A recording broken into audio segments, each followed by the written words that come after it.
সশস্ত্র সংঘর্ষে শিশুদের উপর গুরুতর নির্যাতনের অপরাধে দ্বিতীয় বছরের মতো ইসরায়েলকে কালো তালিকায় অন্তর্ভুক্ত করেছে জাতিসংঘ।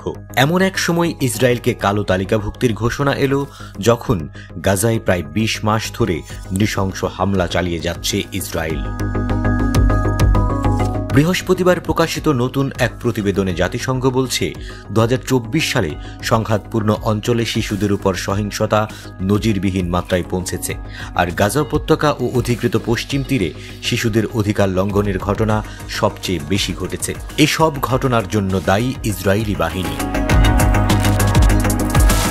চিলড্রেন ইন আর্মার্ড কনফ্লিক্ট শীর্ষক বার্ষিক প্রতিবেদনে বলা হয়েছে ২০২৩ সালের তুলনায় গত বছর বিশ্বব্যাপী শিশুদের উপর গুরুতর সহিংসতা ২৫% বেড়েছে। এতে বলা হয়েছে ১৮ বছরের কম বয়সী শিশুদের বিরুদ্ধে ৪১,৩৭০টি গুরুতর সহিংসতার তথ্য যাচাই করা হয়েছে। এর মধ্যে রয়েছে হত্যা ও অঙ্গহানি, যৌন সহিংসতা, স্কুল ও হাসপাতালের উপর হামলার ঘটনা।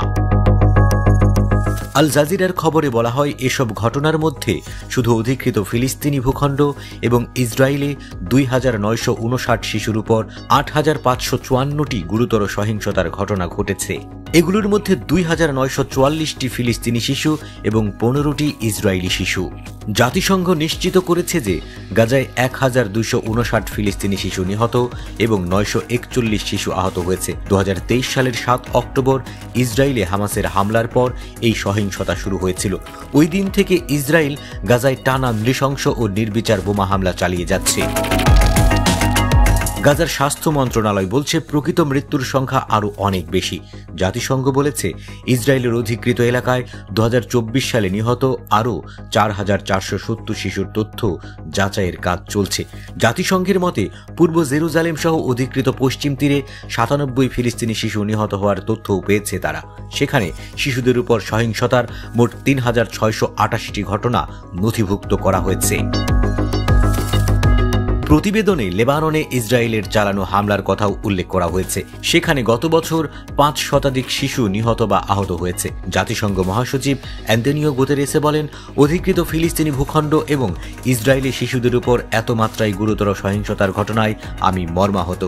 জনবহুল এলাকায় বিস্ফোরক অস্ত্রের ব্যাপক ব্যবহার ভয়াবহ ছিল বলেও মন্তব্য করেন তিনি। আন্তর্জাতিক আইনের প্রতি শ্রদ্ধাশীল থাকতে ইসরায়েলের প্রতি আহ্বান জানান গুতেরেসে। তিনি বলেন, যেখানে শিশুদের সুরক্ষার জন্য বিশেষ নিয়ম রয়েছে, স্কুল ও হাসপাতাল রক্ষার কথা বলা হয়েছে, সেগুলোকে মেনে চলতে হবে। যে কোনো সামরিক হামলায় সাধারণ জনগণের ক্ষতি এড়াতে হবে। যদিও এ বিষয়ে এখনও কোনো মন্তব্য করেনি ইসরায়েলের জাতিসংঘ মিশন।